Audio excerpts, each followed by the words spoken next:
Vamos orar? Senhor, obrigado, Pai, por essa manhã. Obrigado pela oportunidade de estar na Tua casa, Pai. Obrigado, Senhor, porque nós temos o privilégio, Senhor, de poder Te adorar, Senhor. Nós reconhecemos a Tua soberania, Senhor. Nós sabemos que nós não somos nada sem Ti, Senhor. Obrigado, Senhor, porque Teu Filho amado morreu numa cruz para que nós pudéssemos, Senhor, ter uma nova vida, uma vida em abundância, Senhor. E a partir da morte de Cristo na cruz nós fomos, Senhor, libertos do pecado, Senhor. Nós caminhamos rumo, Senhor, a uma nova existência, Senhor, com uma mente transformada, Senhor, como servos de Cristo, Senhor. Queremos guardar, como diz a canção que nós acabamos de cantar, Senhor, a Tua palavra em nossos corações. E que essa palavra possa produzir frutos, Senhor. Que ela possa gerar transformações, Senhor. Que famílias possam ser mudadas, transformadas. Que casamentos possam ser restaurados, Senhor. Que geografias possam ser transformadas, Senhor. Que pessoas possam ter a sua existência completamente mudada, Senhor. Pessoas que estão vivendo, Senhor, talvez a depressão, transtornos de ansiedade, de pânico, pensando, Senhor, que talvez não tenha mais sentido existencial.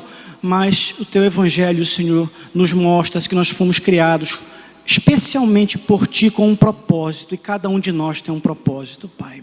Obrigado, Senhor, por essa escola bíblica dominical, onde nós podemos, Senhor, aprender mais da Tua palavra, crescer, nos desenvolver espiritualmente, mas acima de tudo frutificar, Senhor. Essa é a oração que nós fazemos nessa manhã no nome santo de Jesus, Senhor. Amém. Graça e paz do Senhor Jesus Cristo a todos.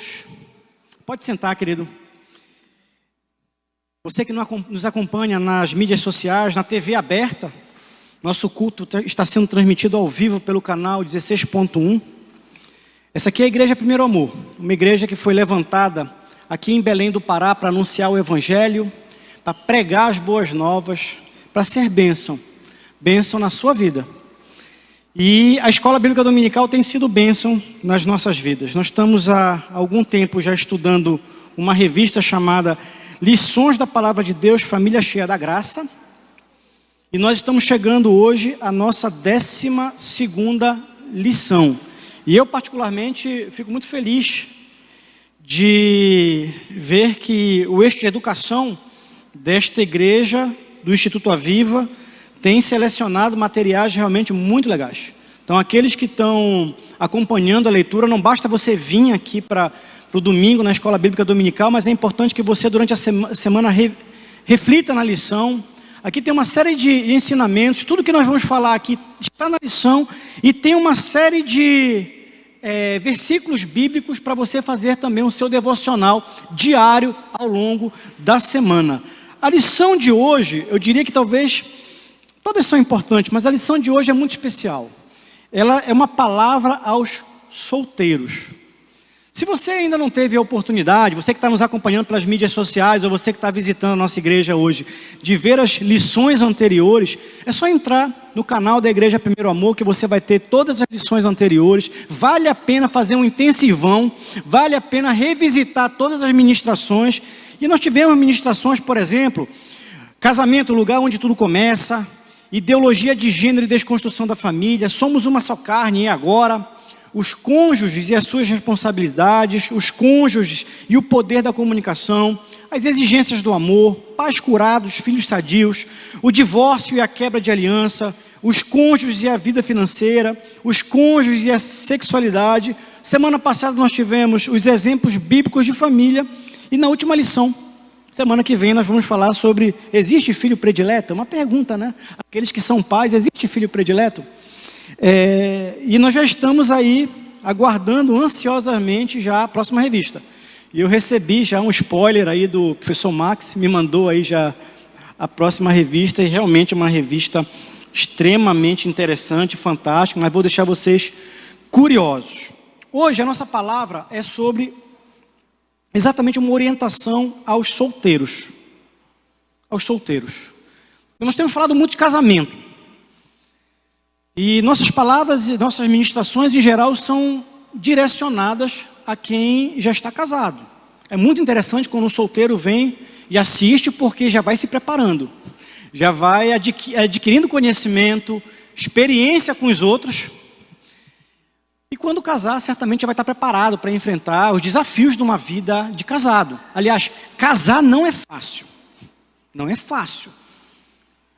Quem romantiza o casamento, acha que o casamento vai ser sempre um navio no cruzeiro ou mar de rosas, está equivocado. Nós temos momentos de turbulências, nós temos momentos de incerteza, nós temos momentos de dúvidas, nós temos brigas nos casamentos, porque é natural. Nós estamos pegando duas pessoas que vieram de mundos diferentes, de famílias diferentes, muitas vezes de culturas diferentes, que têm vivências diferentes e passam a coabitar no mesmo lar. Quando você coabita no mesmo lar com pessoas, uma pessoa que, por exemplo, viveu em uma cultura familiar diferente, você precisa se ajustar, você precisa se adaptar, você precisa produzir, portanto, uma nova cultura, a cultura da sua casa, da sua família. E tem algumas dicas que são fundamentais, em especial para os jovens. Porque muitas vezes os jovens não prestam atenção em algumas orientações, algumas dicas que são importantes na hora de você escolher o seu esposo, ou o seu noivo, ou a sua noiva. E certamente, se muitos jovens se atentassem para essas orientações, algumas das quais nós vamos falar hoje, não errariam na hora de escolher o seu futuro marido, ou a sua futura esposa. Esse é o propósito dessa lição. Essa lição, portanto, busca, de certa forma, trazer algumas orientações para aqueles solteiros que pensam, que sonham, que querem constituir família. Então é uma palavra em especial aos solteiros, mas serve também para os casados. Por quê? Porque nós, que somos casados, nós precisamos orientar adequadamente os nossos filhos. E quando nós conhecemos a palavra, nós, ao orientarmos os nossos filhos dentro dos princípios bíblicos, certamente, os filhos que forem maduros o suficiente, sábios o suficiente para entenderem as orientações dos mais velhos, dos pais, errarão menos. Nós temos um texto áureo. Esse texto áureo está lá em Gênesis 24, versículo 27, e nós vamos ler juntos aqui. Diz o seguinte: Isaac trouxe-a para a tenda de sua mãe, Sara, e tomou Rebeca, e foi-lhe por mulher, e amou-a. Assim, Isaac foi consolado depois da morte da sua mãe. Acho que você já sabe que quem escreveu essa revista foi o pastor Cláudio Duarte, que é um dos maiores conferencistas na área de relacionamentos. Eu particularmente assisto de vez em quando, lá em casa eu pego a minha esposa, até porque eu acho ele super divertido, eu acho bacana a forma como ele ministra. Eu assisto com a minha esposa, com uma certa frequência a gente assiste algumas pregações do YouTube, e o Cláudio Duarte está entre as que nós costumamos assistir lá em casa. E o autor dessa revista foi buscar exatamente no Antigo Testamento exemplos de constituição de família. E quando eu li esse texto, uma coisa me saltou, e logo eu vou comentar com vocês. Ele fala aqui exatamente da história de uma família. Nós estamos caminhando aqui numa família que começou com Abraão, depois vem Isaac e depois vem Jacó. Mas aqui está falando exatamente do casamento de Isaac. Abraão casou com Sara, Isaac com Rebeca, e Jacó, Raquel e Lia. E você tem aqui, quando você analisa exatamente aqui o livro de Gênesis, existem alguns princípios aqui que talvez numa leitura mais rápida, mais superficial, você não se atente. Mas existia um cuidado na hora de constituir família aqui. E o autor, ele menciona, mesmo que en passant aqui, rapidamente, esse cuidado, mas eu quero, no momento certo, eu quero enfatizar.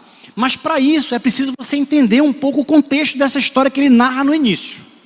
Abraão tinha saído da sua terra, tinha casado com a sua esposa, com Sara, e ele tinha buscado uma esposa na sua região de origem, no seu território de origem. Ele vai para uma outra região, ali Sara falece, e ele quando Sara falece, resolve buscar uma esposa para o seu filho, Isaque. E ele pega um servo, que a gente vai falar sobre isso. A Bíblia não fala o nome do servo, mas diz que era o servo mais antigo, e quando você vai em alguns comentários bíblicos, o nome desse servo é indicado por alguns comentaristas bíblicos como Eliezer, e ele diz para o Eliezer: Eliezer, eu preciso arranjar uma esposa para o meu filho. Vá à terra da minha parentela, escolha na terra da minha parentela uma pessoa, uma mulher, para casar com meu filho. E é exatamente isso que nós estamos acompanhando na leitura inicial. Eliezer pega 10 camelos, Eliezer pega alguns servos, abastece os camelos não só com comida, mas com presentes, e vai em direção à terra originária de Abraão, lá de onde Abraão tinha saído. Chegando lá, ele faz uma oração. Ele fala: Senhor, eu estou aqui com uma missão, arranjar uma esposa para o meu senhor. Mas, como é que eu vou escolher essa esposa? E aí ele pede uma ajuda do Espírito Santo ali. Ele diz: Senhor, eu vou, no final da tarde, eu vou parar com os camelos e vou beber água.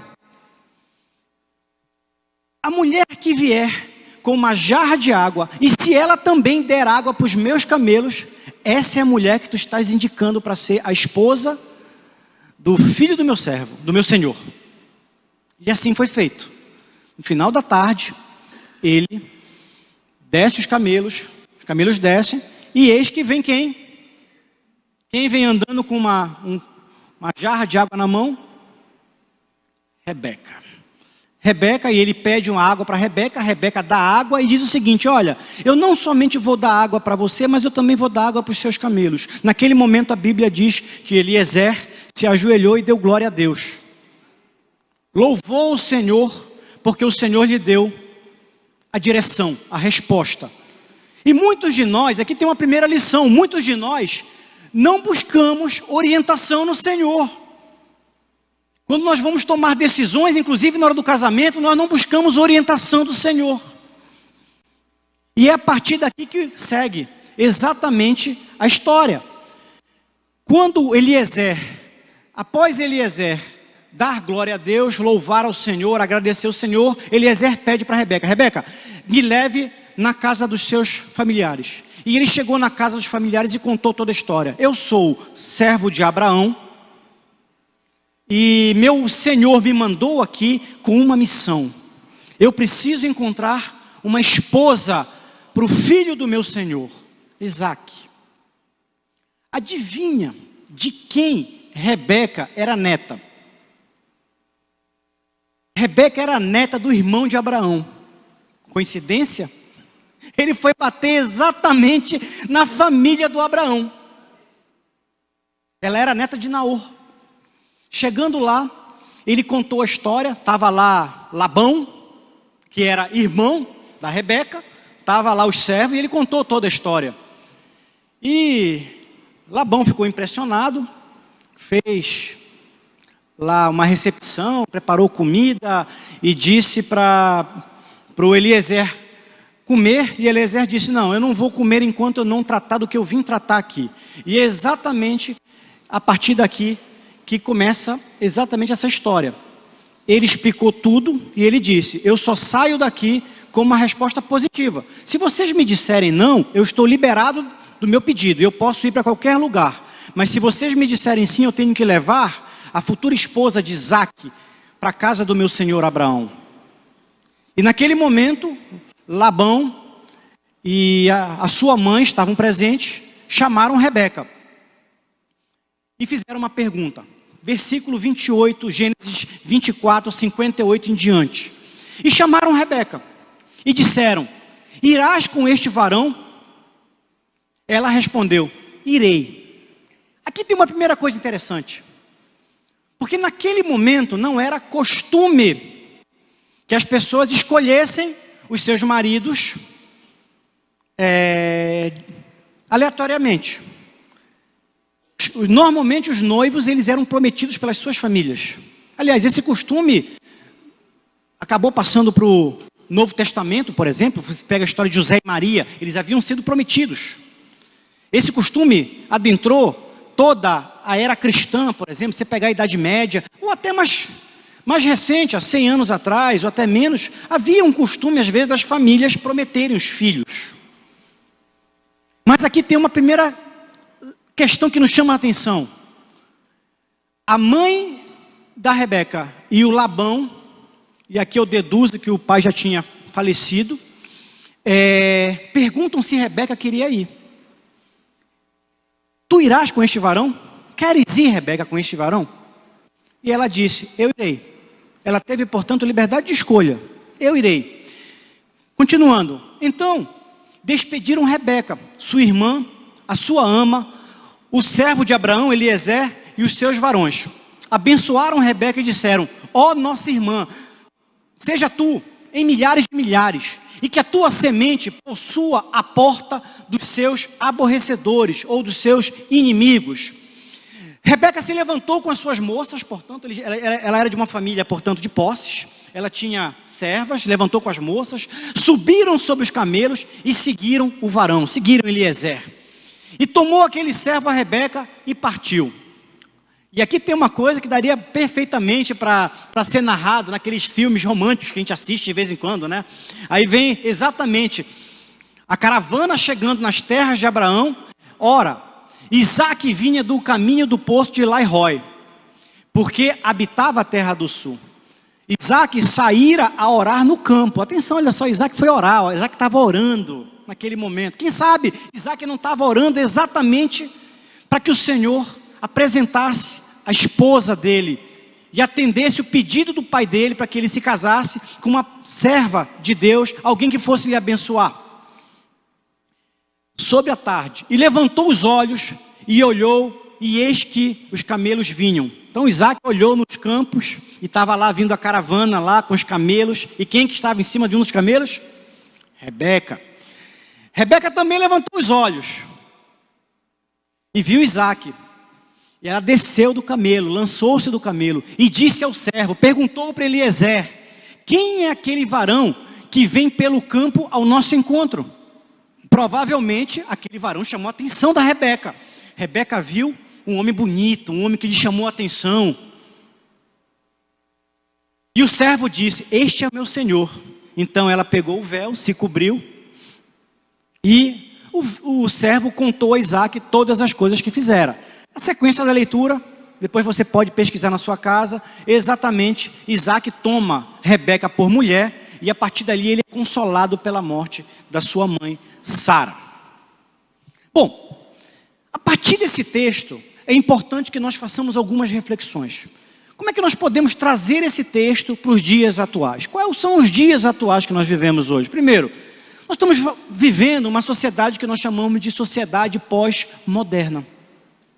É uma sociedade caracterizada por vários atributos. Por exemplo, é uma sociedade do hedonismo, é uma sociedade do individualismo, é uma sociedade do personalismo, é uma sociedade do materialismo.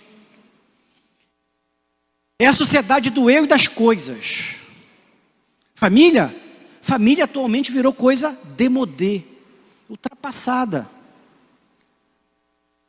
Nas rodas da juventude atual, pouco se fala de casamento, pouco se fala de fidelidade, pouco se fala de Deus, pouco se fala de constituir família. E aí você tem exatamente o reflexo disso em alguns dados do IBGE. E eu fiz questão de ir nos dados do IBGE, nos dados demográficos do IBGE, que mostram que nos últimos anos, um dos fenômenos demográficos que nós estamos observando no Brasil é o quê? Primeiro, o número de casamentos tem diminuído. As pessoas estão se juntando, as pessoas estão vivendo o poliamor, as pessoas estão vivendo o relacionamento aqui hoje, amanhã, relacionamentos efêmeros, hoje com uma pessoa, amanhã com outra pessoa. Não há um compromisso de fidelidade, não há um compromisso de constituição de família. Eu quero viver o aqui e agora, eu quero viver o aqui e agora que me satisfaça, que satisfaça o meu ego, que satisfaça as minhas condições materiais, ou que satisfaça os meus prazeres. Pessoas são descartáveis. No primeiro sinal de problemas, as pessoas são descartáveis. Nas primeiras dificuldades, as pessoas são descartáveis. O número de casamentos tem diminuído e o número de divórcios tem aumentado. O tempo de casamento também tem diminuído. O tempo médio, portanto, das relações tem diminuído nas chamadas gerações Y, Z, Y e mileniais, X, Y, Z e mileniais, que vem com uma cabeça totalmente diferente da minha, por exemplo. O que Deus nos chama a atenção em relação ao atual momento? Primeiro, nós fomos dotados de uma coisa chamada livre-arbítrio. Eu e você fomos dotados de livre-arbítrio. Nós temos, portanto, liberdade para escolher. Liberdade de escolha. Poder de escolher, como diz ali o nosso autor. Atualmente, portanto, o casamento decorre de uma escolha pessoal. Nós escolhemos os nossos pares, nós escolhemos as pessoas com quem nós vamos nos relacionar e dividir uma vida. Existe, portanto, uma responsabilidade quando você tem liberdade. Quando Deus te dá liberdade, Deus te dá uma responsabilidade. E existe, portanto, um princípio da semeadura. Aquilo que nós plantamos, nós colhemos, isso é bíblico. Toda escolha ou decisão traz uma consequência. De que forma nós estamos tomando as nossas decisões?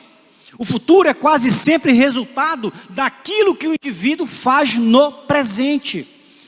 E isso se aplica em várias áreas da vida, sobretudo na área conjugal. O que você planta no seu relacionamento, você colhe. O que você planta no seu namoro, você colhe. O que você planta no seu noivado, você colhe. O que você planta no seu casamento, você colhe. Quem planta infidelidade, grosseria, estupidez, maquerência, ciúme desmedido, colhe tempestade no casamento. Não vai colher paz. A responsabilidade, portanto, de escolher nos diz que o resultado das escolhas estão condicionados exatamente àquilo que nós plantamos. Nem sempre nossas escolhas são as mais corretas.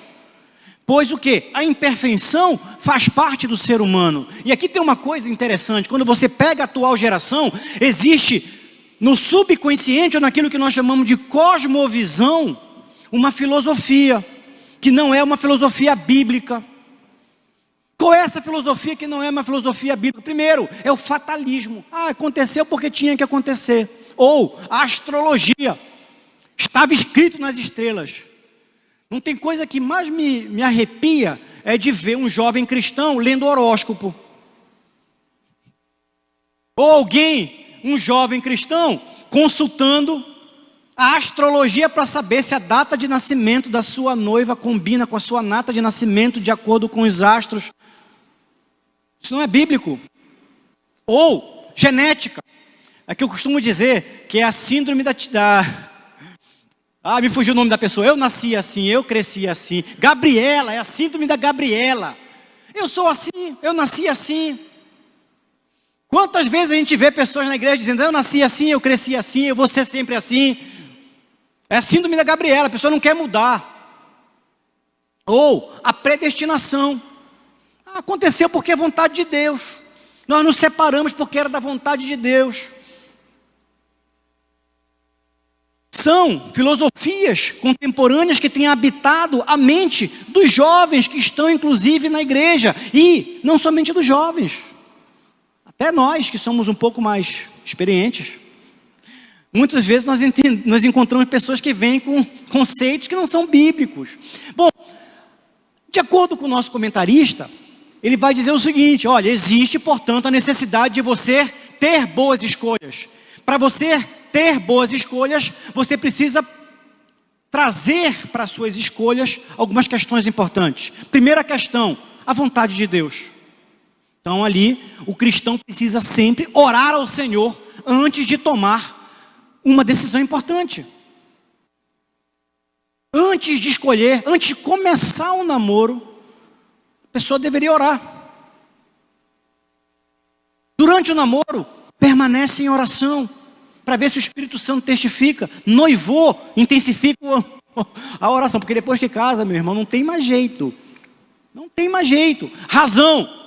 Não se pode, num processo decisório, ignorar os fatos ou descartar a razão. E esse talvez seja o principal erro da juventude. Porque a juventude age muito pela emoção, age muito pelos hormônios, age muito pela beleza. Sobretudo os homens, né, pastor Gilberto? A gente olha a mulher bonita, aquela mulher já acelera o batimento cardíaco. E quando você tem 17, 18, 19 anos, os hormônios estão lá à flor da pele. Os jovens estão doidos para pular etapas. E aí muitas vezes antecipa o casamento porque quer pular etapa, mas não leva em consideração a razão ou a vontade do Senhor. E aí é curioso uma coisa, né? Porque quando você pega um jovem de 24, 25 anos que vai comprar um carro pela primeira vez, esse jovem, ele pesquisa o carro. Ele vai lá, ele olha, vai na revista especializada, vai na internet, quer saber do consumo, quer saber preço do seguro do carro, se esse carro dá problema, se esse carro costuma dar problema, com que frequência esse carro dá problema. E às vezes eu vejo jovens que estão casando sem pesquisar, sem se aprofundar, sem buscar conhecer mais o seu futuro parceiro. Estou usando um exemplo aqui para ilustrar que muitas vezes nós prestamos mais atenção na compra de um carro do que na escolha de um parceiro. Qual é a diferença? É que o carro você troca com uma certa frequência. O parceiro você vai levar para o resto da vida. Se vier com defeito de fábrica, você vai ter que aturar o defeito de fábrica o resto da vida. Aliás, uma questão, né? A ser levada em consideração. Não existe ninguém perfeito. Todos nós temos os nossos problemas. Todos nós. Então, qualquer casamento significa que nós vamos ter que gerenciar situações, nos adaptar, administrar conflitos algumas vezes, porque nós estamos vindo de culturas diferentes. E o terceiro problema que eu já falei, né, é exatamente a emoção. Vontade de Deus, razão e emoção são três importantes crivos. Sempre que nós vamos fazer uma escolha na vida, algumas questões são importantes. Eu listei algumas aqui, por exemplo. Qualquer escolha que nós vamos fazer na vida, nós precisamos nos perguntar sempre antes de tomar uma decisão. Primeiro, existe um outro caminho? Isto, em médio ou longo prazo, fará bem para mim? Minha decisão prejudicará alguém? Já considerei a opinião de pessoas mais experientes? Isso aqui é outro erro que o jovem comete. Ainda mais na atualidade. Os jovens estão se sentindo autossuficientes.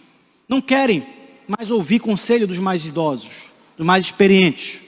Acham que não precisam. E costumam tomar decisões sem consultar os mais experientes, sem consultar os seus pais, sem conversar com os seus pastores, sem conversar com os seus discipuladores. O que Deus deseja para a minha vida? O que Deus deseja para a tua vida? Será que o teu futuro parceiro está em consonância? Será que está junto na mesma visão? Isto tem correlação com meus objetivos de vida? A identificação com a minha personalidade? Estou em paz e seguro com essa decisão? Especificamente na hora de você escolher um futuro marido ou uma futura esposa, que perguntas os jovens deveriam estar se fazendo? Primeiro, como ele ou ela se relaciona com Deus? Cuidado. E aqui, eu pelo menos há 30 anos eu escuto essa mensagem, eu escuto essa observação, eu escuto essa advertência, e há 30 anos eu vejo jovens que não absorvem essa observação, essa advertência, e cometem o mesmo erro. Cuidado com o jugo desigual. Cuidado com o jugo desigual. E às vezes não são somente jovens, pessoas até mais experientes cometem esse equívoco. Conheço uma pessoa, e não vou dizer o nome, mas apenas para ilustrar. que resolveu se unir com uma pessoa de uma outra religião. E uma vez, na conversa com essa pessoa, eu falei, será que é prudente? Como é que vai ficar a questão da educação dos filhos? Como é que vai ficar? Não, eu tenho certeza que eu vou converter a pessoa. Eu vou levar para os caminhos do Senhor. O Senhor me colocou na vida dele para eu poder ser instrumento. Tem certeza disso? Tenho. Vivenciou anos terríveis na sua vida, porque uma coisa é a paixão do namoro.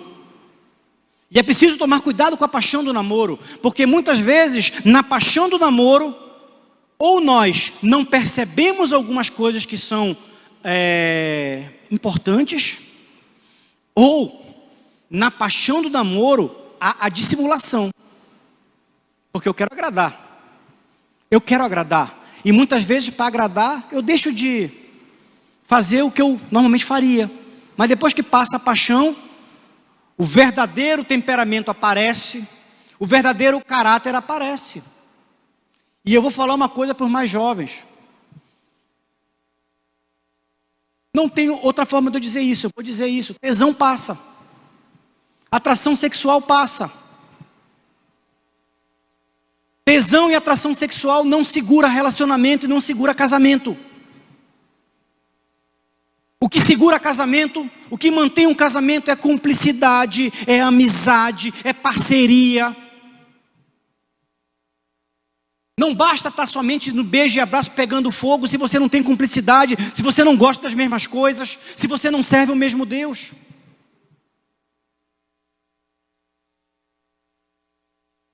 É preciso tomar muito cuidado nesse momento. Será que essa pessoa se relaciona com pessoas que eu gosto? Aqui tem uma observação interessante. E aí eu vou dizer uma coisa para vocês. Quem casa, não casa somente com a pessoa. Casa com a família. A família vem junto num pacote. Você se dá bem com a família? Você gosta dos irmãos, dos parentes? O ambiente da família te agrada? Ou aquilo para você gera um mal-estar, porque você vai ter que conviver com aquilo. Se todo final de semana você ter que conviver com aquilo, imagina, numa situação hipotética, dos pais terem que ir morar com você. Porque você passa a ser responsável, inclusive, pelos pais. Quem você casa. Você assume uma responsabilidade. Qual é o grupo de relacionamento, o grupo companheiro daquela pessoa? Com quem aquela pessoa anda? Com quem ela se relaciona? Isso para você é secundário, porque esses amigos vão influenciar essa pessoa. Valoriza o estudo, o trabalho. E aí você tem aí, por exemplo, casamentos que estão sendo desfeitos porque um dos parceiros não dá valor para estudo, não dá valor para o trabalho. Mas a pessoa o cara era malhadinho, bonitinho, o pai dava o carro, o pai bancava o final de semana, o casal saía para o cinema com dinheiro do sogro, mas depois que casa, o rapaz não quer estudar, não quer trabalhar, ou não estudou o suficiente, vai cair o padrão de vida, porque o sogro não vai sustentar o resto da vida, cai o padrão de vida, e aquela moça que se encantou, porque o cara tinha um carro bacana, o cara podia bancar um jantar no final de semana, não pode mais bancar porque ele não estudou o suficiente para manter aquele padrão de vida. Conheço casais aonde o marido até hoje paga um preço muito alto para manter um padrão de vida inadequado para sua família, porque a sua esposa exige um padrão de vida acima daquele que ele tem condições de lhe proporcionar. E isso gera problema no casamento. Por quê? Porque a pessoa adquire empréstimo, a pessoa se endivida, e isso gera instabilidade, isso gera briga. Como trata os pais? É uma boa dica? Observe o relacionamento com os pais. Porque a forma como trata os pais certamente vai ser a forma como vai se relacionar com você. Como seus pais o veem ou a veem? Como trata você? Princípios da prudência, né? 2 pontos precisam ficar claros. A prudência é aliada fundamental da boa decisão. Prudente, portanto, quem é? É aquela pessoa que é capaz de antever problemas. Antevenha problemas. Veja o que pode dar de problemas. E se você antever problema, pule fora. Se você acha que aquele problema vai ser algo muito grave para você. Está namorando com um rapaz.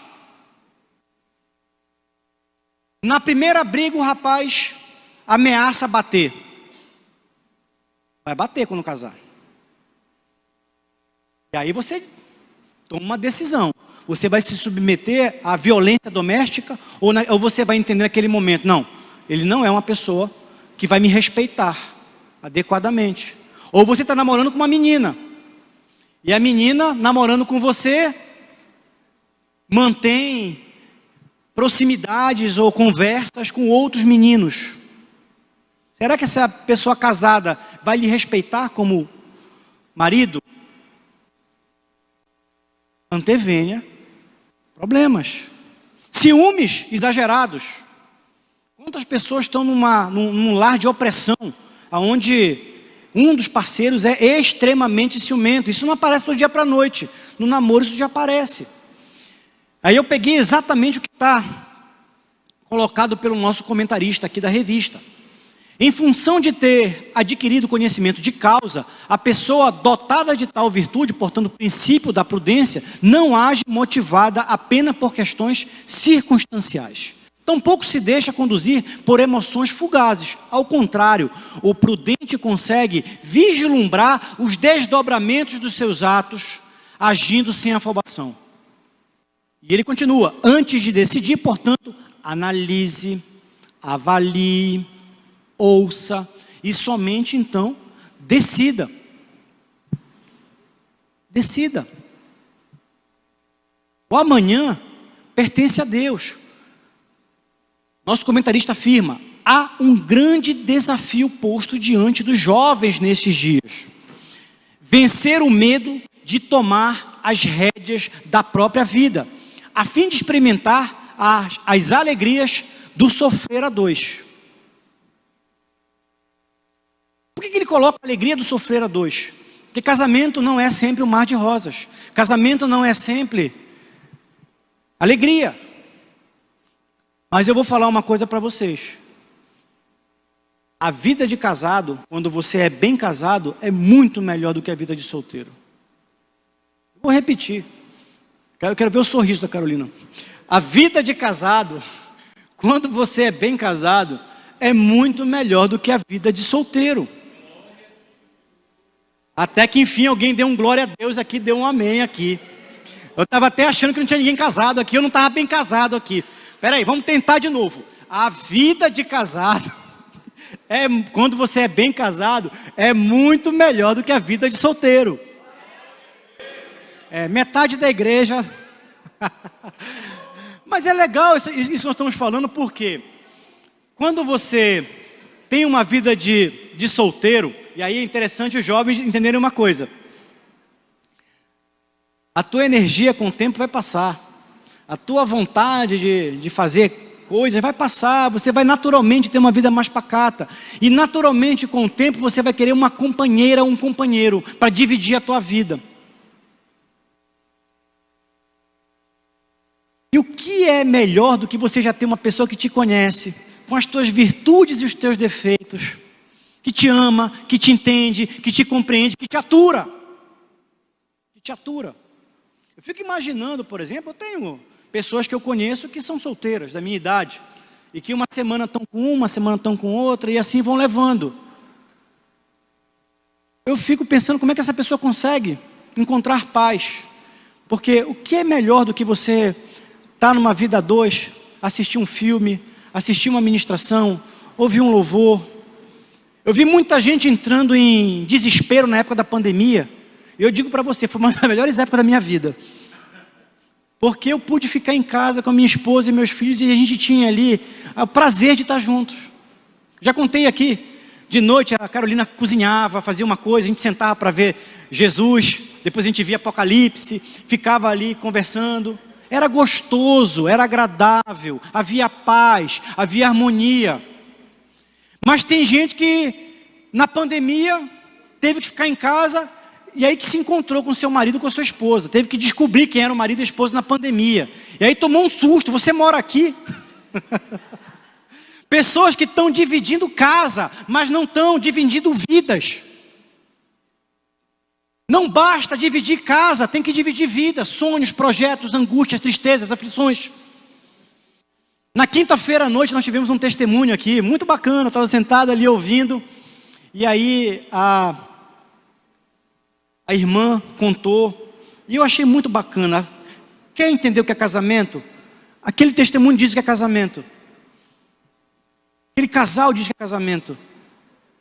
A irmã contando que passou, o marido ficou doente no final do ano, e ela preparou a ceia em casa, mas ela foi passar o ano novo no hospital com o marido. E eles fizeram uma videochamada para casa. Ou seja, no momento de solidão, se aquele homem ele fosse solteiro, ele ia passar um ano novo de tristeza. E a gente acha que a gente vai ter saúde para sempre. Talvez vocês não saibam, mas há 10 anos atrás, eu quase morri. Fiquei internado no hospital. E quem é que estava do meu lado lá? Carolina, porque os amigos somem. As pessoas desaparecem. Quem é que fica do teu lado? Quando eu vejo Rosivaldo e Socorro, um dando força para o outro. Isso é casamento, gente. Casamento não é mais tesão, não é mais o físico, porque o físico passa. O físico passa. Mas quando você consegue olhar para uma pessoa e ver o que está dentro dela, e amar o que está dentro dela, e ter prazer na companhia, na alegria, isso é casamento. E o jovem, quando vai tomar a decisão de casar, ele tem que se perguntar exatamente isso: será que é essa pessoa que eu quero dividir o resto da minha vida? Se eu ficar doente, se eu tiver câncer, se eu perder meu cabelo, se eu tiver que tirar um seio, ou o homem, se eu ficar impotente, se eu tiver câncer de próstata, será que essa pessoa vai continuar comigo? Se eu ficar desempregado, essa pessoa vai continuar comigo? Ou ela está comigo porque eu dou um carro, dou uma casa de luxo? Isso é casamento. Essas questões precisam levar em consideração, mas mais ainda, o jugo desigual. Serve o teu Deus, presta culto para o teu Deus, vai te abençoar, vai te edificar, porque tem isso também no casamento, né? Porque um dia, quem acha que a gente está sempre dando glória a Deus e aleluia, está equivocado. Está equivocado. Tem dia que você não quer vir para a igreja, tem dias que você está aborrecido, tem dias que você está chateado, aí é necessário com que o outro chegue e diga: não, bora, a gente precisa ir. E a pessoa vai lá, conversa contigo. Isso é parceria, isso é casamento, isso é cumplicidade. A palavra que eu não usei ainda hoje, né? Cumplicidade. Mas nós vivemos hoje uma geração do medo. As pessoas têm medo. Medo, Antônio, medo. Eu tenho medo. São as fobias. Inclusive medo de casar. Medo de ter um relacionamento sério. Porque essa geração atual vive na superficialidade ou nas emoções. E nós precisamos romper os medos. Nós precisamos olhar sempre para questões relacionadas a relacionamento com outro olhar. O desafio, portanto, é que o medo que habita em nós, ainda mais o medo do relacionamento, e hoje há o medo do relacionamento. Eu não quero me relacionar com ninguém agora. Ou então não é somente o medo, né? As pessoas querem viver o poliamor. O casamento, portanto, ele é uma bênção enriquecedora. O belo da vida está em quê? Em construir uma família a três. A família, ela é a base da nossa sociedade. A família é projeto de Deus. A família é projeto de Deus. Quando Deus cria Adão e diz: não é bom que o homem esteja só. Não é bom. Deus conhece. Criou uma adjutora, uma ajudadora, uma auxiliar. Deus, o idealizador e fundador da família, o homem e a mulher. E quando eu estava lendo isso, eu me lembrei de algo que está na minha aliança de casamento. Na minha aliança de casamento, grafado na parte de trás da minha aliança de casamento, tem um versículo que está lá em Eclesiastes, capítulo 4. Versículo 9 em diante, eu vou ler para vocês. Diz o seguinte: melhor é serem dois do que um. Vou ler de novo. Melhor é serem dois do que um, porque maior é o pagamento pelo seu salário. Porque se caírem, um levanta o seu companheiro. Mas, ai do que estiver só, porque caído não haverá quem o levante. Também, se dois dormirem juntos, eles se aquecerão. Ainda mais nas noites frias que está fazendo Belém, né? Quando está fazendo uma noite fria em Belém, eu pego a Carolina e dou aquela juntada assim. Mas, se for um sozinho, como se aquecerá? Se alguém quiser dominar um deles, os dois poderão resistir. Mas aqui vem talvez o central dessa palavra. O cordão de 3 dobras não se rompe com facilidade. O homem, a mulher e quem no centro da relação? Deus. Deus. Por isso que eu digo aos jovens que estão assistindo: você quer ter um namoro abençoado? E eu vejo o seguinte, é interessante uns fenômenos que eu vejo. Eu vejo muito jovem que quando começa a namorar, some da igreja. Começa a namorar, desaparece da igreja. Deveria ser o contrário. Começou a namorar, tem que vir para a igreja. Não sei se vocês sabem, mas eu vou contar uma coisa para vocês. O segundo lugar que eu saí com a Carolina foi para a igreja. O primeiro foi para a gente ter aquela conversa bacana, não sei o quê. Aí já que rolou o clima, eu virei para ele e falei assim: domingo a gente tem um evento para a gente, imperdível. Nós vamos para o culto. E ela está no culto comigo até hoje. Se você não acostuma no namoro a ir para a igreja, não ache que quando você casar vai se tornar algo natural no seu relacionamento. Conclusão: casamento não é prisão, mas sim o ato ou efeito de tornar-se uma só carne com outra pessoa. O que não pode faltar no relacionamento conjugal é diálogo, respeito, honra e, sobretudo, amor.